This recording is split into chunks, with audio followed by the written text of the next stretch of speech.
24 hours into the invasion of Sol, we have completed our initial reconnaissance and have some intelligence to share with the broader community. What do we know? Well, first and foremost, the Titan has brought a whole slew of invasion and control systems with it, for a total of 16, 12 invasions and 4 control systems around Sol. What that entails is that the Titan is not immediately vulnerable for direct attack. We will first need to deal with the invasions and control systems and bring this total number of invaded and control systems down to 3 or fewer in order for us to be able to assault the Titan directly.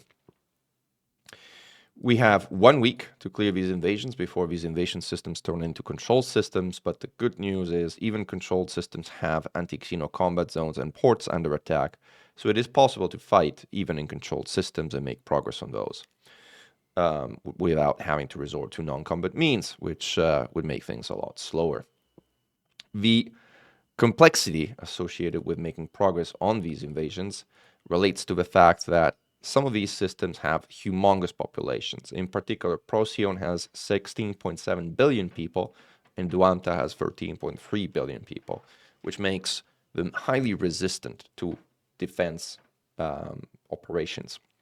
Nevertheless, the community is making very steady progress on Procyon, which at the time of this video has up to 72% progress and is expected to be cleared within the day, as almost half of the overall player base has focused and is converged on Procyon as a center of our overarching defense.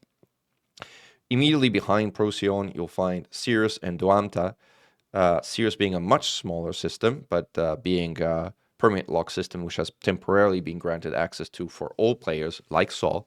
So even if you don't have a Sirius permit or Sol permit, for the time being, you will be able to visit both systems. Sirius is immediately behind it, but because Sirius is so much smaller in terms of population, it has been making progress at a much higher rate. Immediately thereafter, there is a system of great significance for a number of reasons, which is Duamta. Duamta is where the Orunmila megaship is located. The Orunmila is the flagship of Aegis, and it is also canonically the place where Adon Tanner, the admiral in charge of military affairs of Aegis, and Shojinai, also known as Subject D2, are located. The Orunmila megaship is under attack in what is the equivalent of a very high intensity anti-Xeno combat zone, which entails having a triple Hydra spawn at the end. Now, as a small aside, there's some irony in all of that, and that is where I have been fighting with the Xeno Strike Force over the last 24 hours. And the last time I was at the Orunmila, also sort of canonically, I was on trial for the events of Titan Hadad and convicted of clearly preposterous charges. So there's some irony in me being back there and saving their neck from triple Hydra spawns together with the Xeno Strike Force. But fun factors of history aside, and hopefully we're good at Aegis now, right? I think we're even.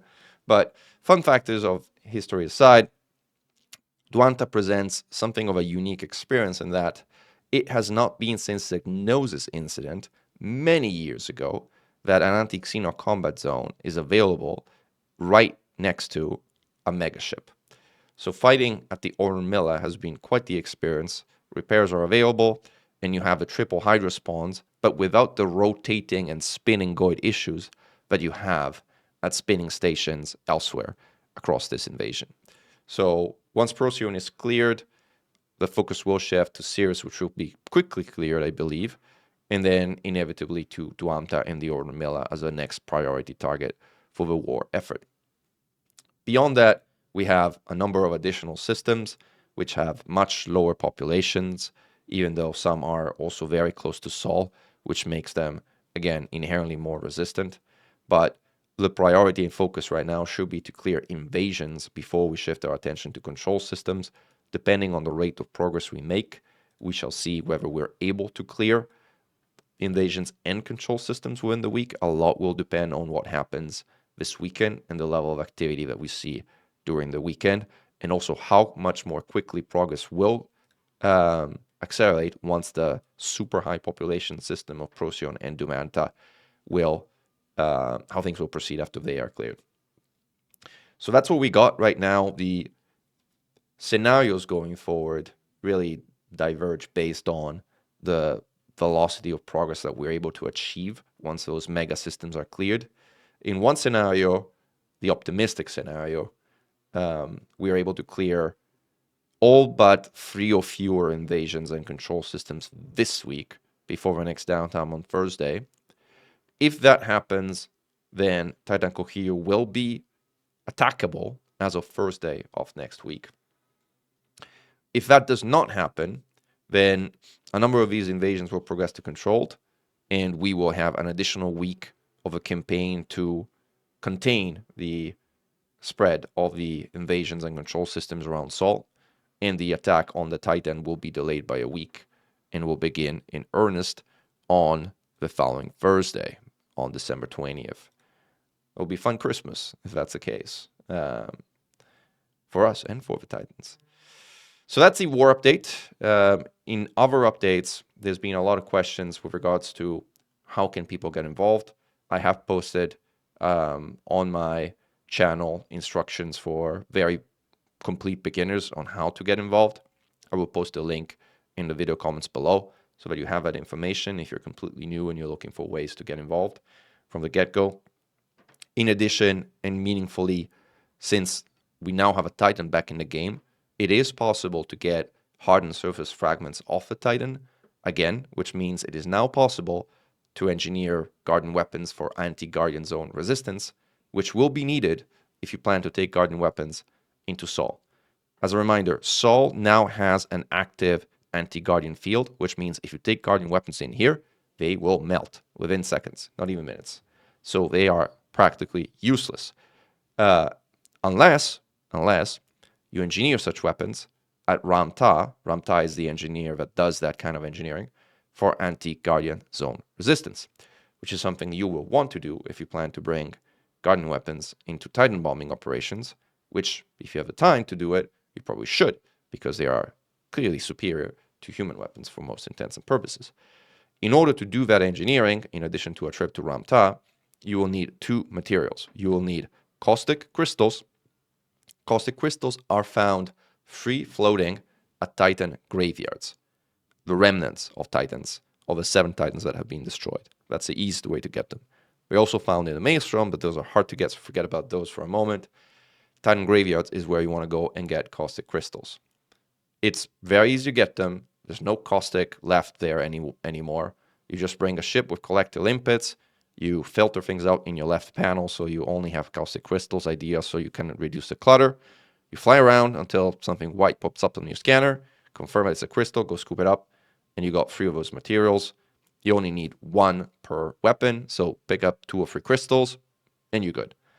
And then you're going to need hardened surface fragments, and hardened surface fragments are scraped off of a hull of live Titans. You can use any weapon to scrape them off, but you need to get very, very close to those green dots on the hull of a Titan to be able to target them. But once you do get close enough, you can target them, and with any weapon, you can scrape them off. You can get a higher yield if you use abrasion blasters to scrape them off, but they're not required. It's just slower because you get fewer materials if you use any other weapon.